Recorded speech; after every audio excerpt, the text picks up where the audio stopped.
Escuchas Fin de Semana. Con Cristina López Slichting. COPE. Estar informado.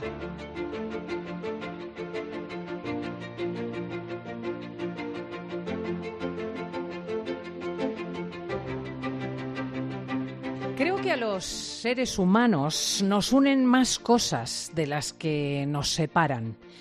Y viajar es una de las maneras de comprobarlo, porque cuando visitamos otros lugares nos sumergimos en culturas distintas y apreciamos las diferencias, pero también lo que nos une.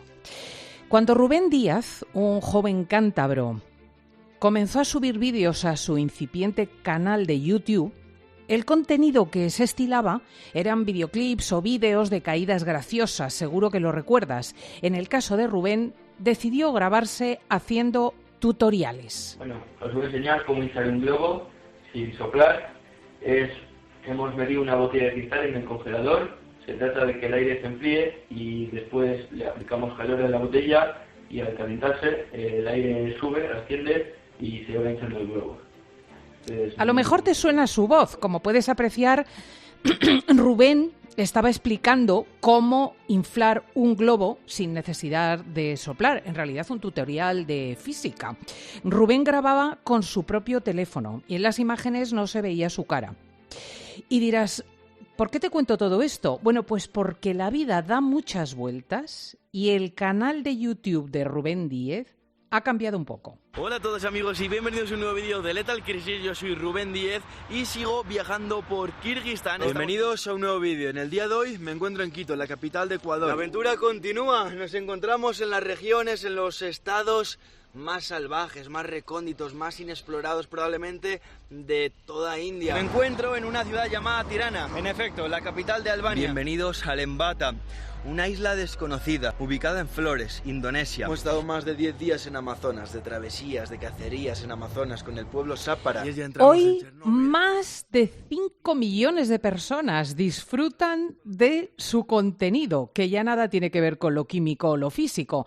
A sus 27 años, Rubén Díaz se ha convertido en un referente internacional de los viajes extremos o curiosos, desde visitar tribus caníbales a colocarse en Afganistán entre los talibanes. Muchos lo conocen por su nombre artístico, Lethal Crisis, acompañado por un equipo. Este cántabro de Castro Urdiales ha logrado que su canal sea uno de los más seguidos del mundo en habla hispana. Rubén Díaz, muy bienvenido. Hola, muy buenas. Para mí un gusto estar aquí, justo llegado desde un nuevo viaje. En efecto, estaba en Chile. Y recién nada, del aeropuerto aquí, así es un poco el día a día en la actualidad, que pues eso, de un país a otro saltando e intentando encontrar esas historias que normalmente no se escuchan, intentando encontrar esas culturas que se están perdiendo. También a veces no todo es bonito y cultural, sino también relatando sobre conflictos, pero los que no están en los medios, de los que la gente no habla. Y en eso estamos hoy en día. Qué bonito. ¿Y por qué escogiste ese nombre, Lethal Crisis? Hay gente que le intenta dar un significado, pero la realidad es que no lo hay. Y menos relacionado con lo que hago hoy en día, porque nunca me imaginaría en aquel momento que iba a hacer lo que estoy haciendo en estos momentos. Entonces, supongo que a mí yo de 15 años le sonaba guapo, o que le sonaba bien. Realmente tampoco es una traducción del inglés, porque es cierto que lethal en inglés es con TH, pero crisis es con I latina, tanto en español como en inglés. Entonces es un nombre inventado realmente, no es que se tenga que buscar el traducirlo ni nada, porque no hay traducción ni hay un significado como tal. Es un nombre propio, inventado y ya está. Sí, pero ya dice una cosa, Rubén, porque crisis letal o lethal crisis, incluso escrito de una forma atípica, lo que denota es otra de las características de tu trabajo, que es dirigirte a los demás llamando su atención. Esto es fundamental de las características del trabajo que realizas. Ahora lo vamos a ir desgranando. Ahora tengo entre mis manos un libro que firmas, editado por Somos B, y que lleva por título Un mundo de historias, en el que has seleccionado 20 de tus aventuras. Realmente tengo la impresión de que tu canal llega a mucha más gente que el libro. El libro es una industria de otro tenor. ¿Por qué te has decidido a lanzarlo? Bueno, realmente porque Fijándonos en cantidad, no sé si llega a más o menos. Realmente los reportajes sí es cierto que llegan a mucho público, como bien dices el libro, igual no tanto, a nivel de formato. Pero sí que se encuentra un público también diferente. Sí. Incluso el público que esté en ambos, que los espectadores que se vayan también a leer el libro, de repente van a disfrutar de ese contenido de una manera muy diferente, no sé si mejor si peor, pero diferente, y va a ser una forma también diferente de llegar, ¿no? De llegar con historias de muchos lugares del mundo. Normalmente quien relata en los reportajes soy yo, también hay entrevistas, también hay otros elementos, pero quien narra la historia central, esa narrativa del reportaje, soy yo. Uno de los capítulos del libro, que repito se llama Un mundo de historias, nos lleva hasta la que dice que es la ciudad más triste del mundo y que se llama Vorkuta. Nos dirigimos hacia una ciudad muy particular, que también está dentro del círculo polar ártico. Se conoce como la ciudad más deprimente de Rusia, la ciudad más triste del mundo. Vamos a ver cómo es la vida aquí, vamos a ver qué futuro depara a esta ciudad y bueno, sobre todo vamos a aprovechar las horas de luz. En estos momentos amanece más tarde de las 8 de la mañana y a las 12 y pico del mediodía ya se ha puesto el sol. ¿Es cierto, Rubén, que la notaste como la ciudad más triste del mundo o tú no? La realidad yo no. Entiendo el porqué de ese nombre y es una ciudad que en muchas zonas es una ciudad fantasma. Son barrios, algunos abandonados por completo, otros que esto sorprende casi más porque un barrio que ya no hay gente, vale, pues ya no hay gente. Pero es que en algunos eran barrios, hablamos de bloques de casas de 10 pisos, o sea que en su día vivirían miles de personas y de repente queda una familia en todo el bloque. Entonces ahí sí entiendo por ahí como esa tristeza, esa melancolía o nostalgia de vivir ahí, pero lo que es el centro de la ciudad...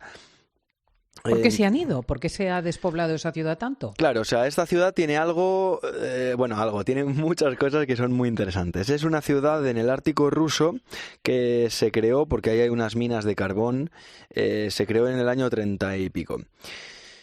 Por ese entonces la Unión Soviética tenía a prisioneros en un gulag, en los prisioneros de este de los gulag, campos de concentración. Sí. Claro, campos de trabajo, de concentración, fueron los primeros pobladores y los que construyen las casas, las primeras.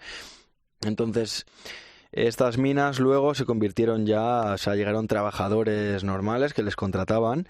Y pasa que cuando la Unión Soviética cae, ocurre lo que ocurrió en muchas zonas de lo que era la URSS, y es que empresas, digamos, públicas del gobierno que trabajaban con dinero del gobierno, con esa subvención, digamos, del gobierno, una vez que se privatizan y no son rentables, se cierran, porque ya hay un gobierno detrás que las mantiene. ¿Qué pasa? Que tener este sistema de minería en el Ártico no es fácil. Y de las 13 o 14 minas que quedan abiertas 3 o 4. Entonces, esa ciudad está levantada, los barrios están donde están por las minas. O sea, son barrios que rodean a las propias minas. Entonces, ¿qué pasa? Se cierra la mina, se desaparece ese barrio. Pero donde todavía quedaban personas, por lo que no la vi triste era porque tenían mucho orgullo propio de ser de allí, como un sentimiento de pertenecer a ese lugar muy fuerte. Sobre todo lo que digo, en el centro, que todavía era un lugar con vida, con tiendas, con calles, con mucha luz. Y allí nos encontramos con un antiguo minero, que es el protagonista de este relato. Él nació en la Unión Soviética, en lo que hoy en día es parte de Ucrania de hoy en día, digamos. Entonces se mudan hacia el norte y viven la batalla de Stalingrado. El padre, que trabajaba en una empresa de vehículos, se queda allí porque ahora esa empresa se dedicaba a esa fábrica, creaba tanques y vehículos de combate. Ellos se van hacia Siberia y allí él le fichan para trabajar en estas minas. Él va a las minas de Vorkuta como un trabajador contratado, pero todavía existía el Gulag. Por lo tanto, él compartió horas de trabajo con los prisioneros del Gulag. Qué interesante. Entonces, sí, es toda la historia de este hombre que, como ves, es fascinante. Realmente. Sí, hombre, sí que tiene que ser muy raro vivir en un lugar que tiene 4 horas de luz, ¿no? Quiero decir, ¿se interrumpe la vida después? Bueno, es que las horas de luz depende realmente de la temporada del año. Hablamos de, en el Ártico, al igual que en la Antártida, son 24 horas de oscuridad en invierno y 24 horas de luz en el verano. Entonces, esas horas de luz era lo que a mí me tocó en concreto. Yo estuve en el mes de noviembre. Si hubiera ido un par de meses más tarde, hubiera habido todavía menos luz. Pero si voy en julio, sería pura luz. Entonces, sí, en esos sitios, en Vorkutai, en donde sea, del Ártico o de la Antártida, del Ártico, del norte de Rusia, del norte de Groenlandia, sí, Finlandia, de Canadá, tiene también claro, un régimen Finlandia, luminoso claro, tremendo. Claro, no, eso realmente es un reto fuerte. Hace poco, como digo, estaba en la Antártida, estuve allí entrevistando a personas que han pasado un año entero en la Antártida, en las bases, por lo tanto han vivido en la plena oscuridad y la plena luz, y es un reto, ¿eh? Para algunos es más reto las 24 horas de oscuridad y para otros es más reto las 24 horas de luz, por problemas para dormir, ya eso depende de cada uno cómo le dé, pero sí, es un tema, es difícil. Es muy fascinante seguir las andanzas de Rubén Díez. Nos vamos a ir a otro rincón del mundo, que es el Bronx de Bogotá. Bienvenidos a un nuevo vídeo. Acabamos de llegar a Colombia, estamos en Bogotá y hemos decidido hacer algo que en principio no se recomienda, pero tenemos el contacto. Nos encontramos en el famoso Bronx de Bogotá, que era el punto de venta más álgido de drogas de la ciudad de Bogotá. O sea, aquí conseguías lo que quisieras y era el espacio para consumir. A partir de esas rejas no podía entrar, sí podía, pero no entraba la policía. Sí, se movía mucha muerte, se movían armas. Podrías conseguir desde una aguja hasta un portaaviones. Desde una aguja hasta un portaaviones se puede conseguir en este barrio de Bogotá, en Colombia. El famoso Bronx de Bogotá. Yo allí estuve en 2019 y ya lo habían limpiado, lo vaciaron. Son las zonas de tolerancia que se conocen. Básicamente el gobierno de Colombia decide que antes que tener regada la droga, la violencia, el crimen en la ciudad, decide crear zonas de tolerancia, apenas 2 calles, unas viviendas, en las que permite hacer de todo. Así surge el Bronx. Cuando yo fui, habían limpiado el Bronx, pero tuvimos la suerte de conocer a Gabriel, el buen Gabriel, que ahora está viviendo en Estados Unidos, si no me equivoco. Él había estado en el Bronx como adicto al bazuco, que es lo que se conoce, bazuco es basura de coca, es la pasta base. Sí, allí se dice que tenían unas bañeras de ácido donde deshacían a los cuerpos de los chivatos, tenían un cocodrilo, tenían perros de presa, deshacían a las personas, todo tipo de barbaridades. O sea, es una zona de esas... imagínate, límite, una de las leyendas allí de los rumores de la zona, que Gabriel decía que él pensaba que era verdad, era que lo que no se deshacía de los huesos, lo que no se deshacía con el ácido, se molía y se metía con el bazuco para los drogadictos de la zona. Sí, una zona muy fuerte. Entonces allí entramos en lo que era el Bronx, ya vaciado, con un sargento de la policía que estaba allí porque había un cordón del ejército para que no entrara gente, pero nos dejaron, y con Gabriel. Entonces, en este caso cuenta la historia de Gabriel cuando vivía en el Bronx, pero cuando estaba activo el Bronx. Hoy en día Gabriel se dedicaba, porque ahora está fuera, pero cuando estaba en Bogotá, se dedicaba a trabajar con la alcaldía y caminar las calles encontrando a personas que estaban en la situación que él estaba, intentando ayudarles a salir de ahí, también como un ejemplo de que se puede. Esto es una degradación de una sociedad, vamos a decir, evolucionada, pero vamos a continuar nuestro viaje con Rubén. Nos vamos con las tribus Konyak que coleccionan cabezas. Atención. Vamos de camino hacia Nagaland, otra de las regiones más recónditas del gigante asiático. Allí vive otra tribu. En este caso es una tribu guerrera, una tribu conocida por matar enemigos, por coleccionar cabezas humanas. Una cultura muchísimo más hostil, conocida como los Konyak. Angélicos. ¿Llegaste a ver alguna de las cabezas? Pues fíjate que las habían guardado un año antes. Estamos en la región de Nagaland, que es en el noreste de la India. Allí esto es una tradición que se daba, sobre todo con esto. Es una zona tribal que se mezclan culturas de muchas de esas zonas. Bien interesante por esto, hay una mezcla cultural allí tremenda. En concreto los Konyak eran temidos en la zona en su momento. Esto se dejó de hacer en los 50, en los 60, tras la llegada de misioneros. Porque en efecto salían de cacería los hombres, los guerreros. a cortar cabezas. Entonces tenían decenas y decenas y decenas de cráneos humanos. Hoy en día quien llega hasta allí puede conocer a los últimos cazadores de cabezas, porque ya no se hace, pero todavía quedan vivos los últimos de los que cazaban y cortaban las cabezas de humanos hace unas décadas. Tenemos, si te parece, el testimonio del guerrero Penchún, con el que tuviste la oportunidad de hablar. Cuando éramos jóvenes trabajábamos en los cultivos y al cumplir los 10 años no nos dejaban dormir en casa. En nuestro paso a la vida adulta, primero nos hacemos un tatuaje en el pecho.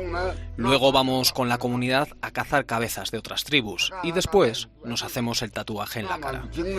Antes de convertirnos al cristianismo había muchos cazadores de cabezas. Nosotros somos los últimos. Eran tiempos terroríficos, incluso para nosotros. Teníamos muchos enemigos. No podíamos viajar.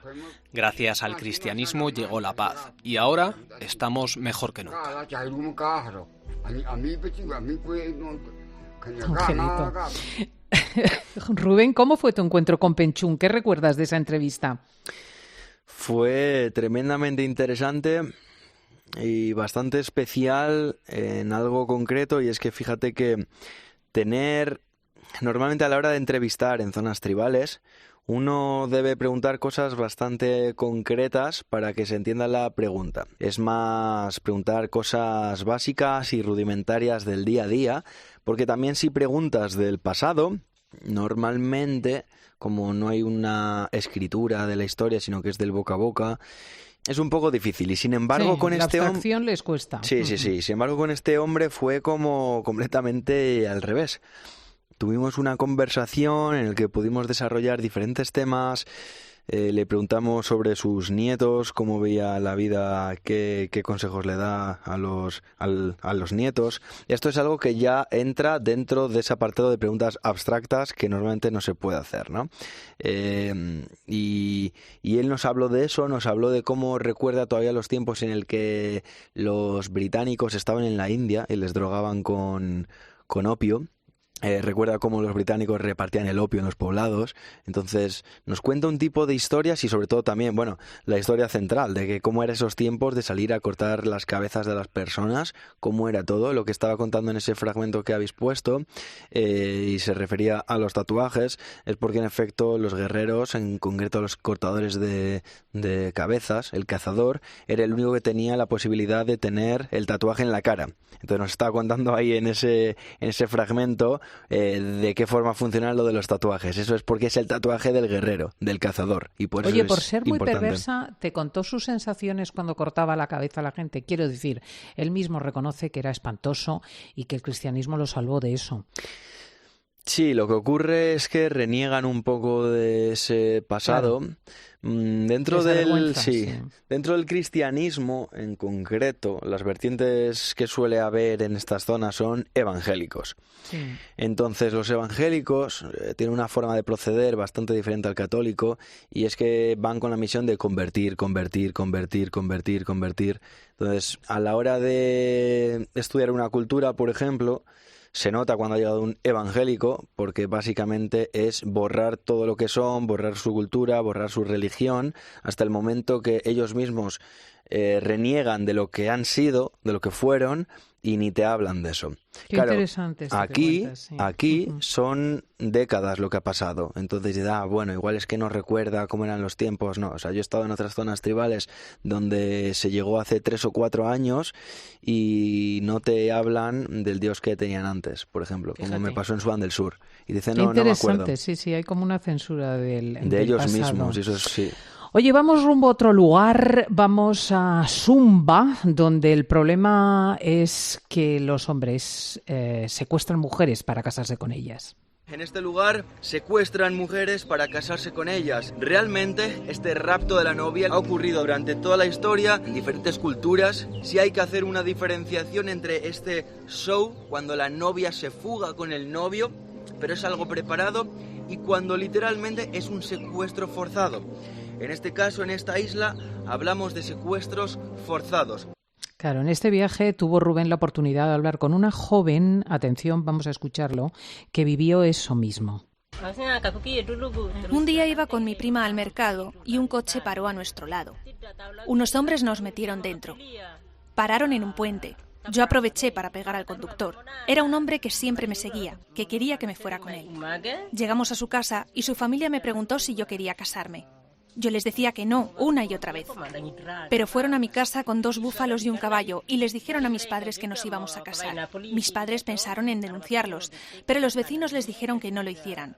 Decían que era un buen hombre, que cuidaría de mí. Yo me casé obligada. Nunca he sido feliz en este matrimonio. Supongo, Rever, que recuerdas su historia. En efecto, en efecto. Además, lo más sorprendente es que no solo entrevisté a la secuestrada, sino al secuestrador, que seguía siendo el marido, claro. Era una situación difícil de entender, porque todo esto que la mujer nos cuenta, el marido estaba al lado. O sea, mientras que contaba todo esto. Y lo más sorprendente también es que el marido se veía que la quería, digamos, o sea, pero lo que sorprendía es que el marido, solo con hablar de ella, lloraba del sentimiento que tenía por esta mujer, y le dijimos que qué consejo daría también para sus hijos, y decía que por favor que no hicieran lo mismo que él hizo, que consigan una mujer pero sin secuestrar, ¿no?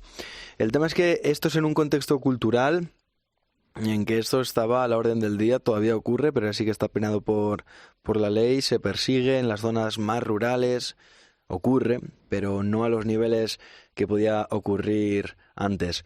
Hablo de que las propias familias incitaban a los jóvenes a hacer esto. Por ejemplo, lo que nos contaba el secuestrador era que es que a su madre solo le gustaba a ella. Le decía que es que su mujer tenía que ser esa joven.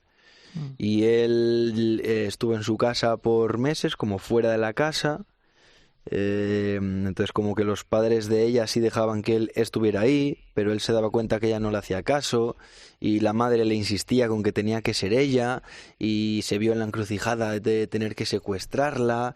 Y mientras que contaba esto, las mujeres de la isla, que me hicieron como de guía local y que me llevaron hasta esa casa, como que veían lo romántico de la situación. O sea, como que allí culturalmente ha pasado tanto y durante tantos años que decían, ay, ¿no es tierno? Como, wow. Que sí, Claro, y entonces, o sea, por eso era muy sorprendente porque, o sea, el hombre estaba medio llorando con lo que estaba diciendo ella, aunque él tiene claro que, o sea, él sabe cómo se ha dado todo.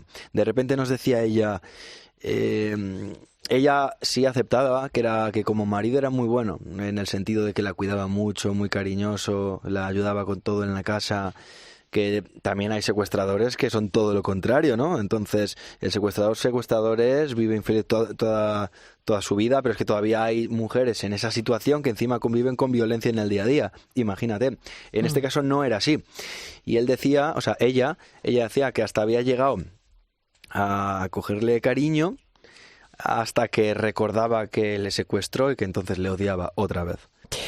Tenemos por mor de la radio que ir terminando. Hay desde luego testimonios e historias increíbles. Por ejemplo, una vez que estuvieron a punto de mataros en Sudán. Sí, fue en Sudán del Sur, una emboscada tribal. Una emboscada tribal de la que, bueno, por los pelos os librasteis, ¿no? Sí, realmente nunca me ha pasado nada en los viajes que vaya dirigido a mí, o sea, un ataque hacia mi persona, sino estar en mal momento y en mal lugar, ¿no? Claro. Aquí básicamente estamos en Sudán del Sur con los Toposa y vamos a Larim, que es el nombre de la otra tribu. Los Toposa el día antes habían matado a 2 hombres de la otra tribu para robarles unas vacas. Entonces esta tribu que les habían matado a 2 hombres hicieron una emboscada en la carretera, el único camino que une una tribu con la otra. Y justo al día siguiente íbamos en ese camino. Entonces tuvimos la fortuna de que... porque el guía sabía que esa mañana habían matado ya personas en ese camino, pero pensaba que había sido un incidente concreto, no una emboscada, que siguiera allí, pero aún así iba en alerta. Nosotros no lo sabíamos, aún no nos contó eso. Entonces tuvimos la suerte de que 2 kilómetros antes de... Y fue eso, 2 kilómetros antes de la emboscada, íbamos en 2 4x4 y uno se atrapó en el lodo en el que iba yo. Entonces salimos por las ventanillas, saltamos y nos subimos todos en el otro 4x4 y le abandonamos a ese. Como nos subimos todos en el segundo 4x4, no entrábamos y el guía se sentó encima del vehículo.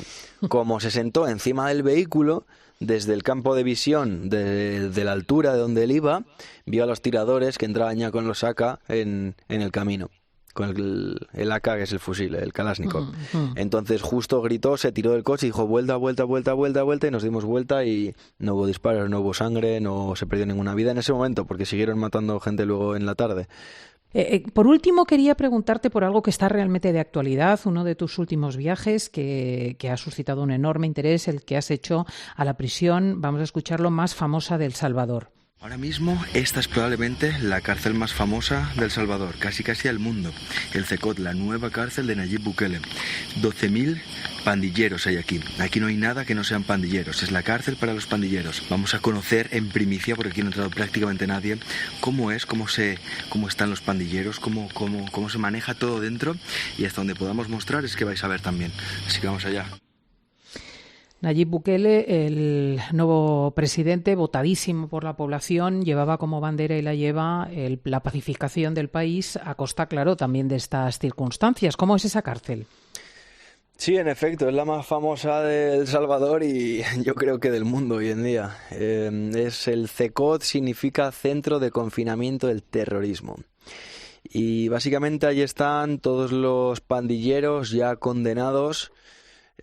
Son 12.000 por el momento, en teoría va a haber hasta 40.000. Entonces ha sido todo tan rápido que muchos, miles y miles, están todavía sin una sentencia, sin condena firme. O ha habido juicios también, pero de repente juicios en grupo, como no juicios de uno por uno, sino meter a varios casos en un grupo. Y entonces estos todavía no están en el CECOT, están en Izalco, en Mariona, en otro tipo de cárceles. Los que están en el CECOT son presos con una sentencia por pandilleros, por formar parte de la salvatrucha, de la 18, y que en teoría no van a salir de allí en la vida. Si no me equivoco, El Salvador no contempla la cadena perpetua, pero sé que algo que se hace, porque estuve allí con gente que trabaja con el gobierno y que lo ha hecho, o sea, que lo ha visto en persona, es...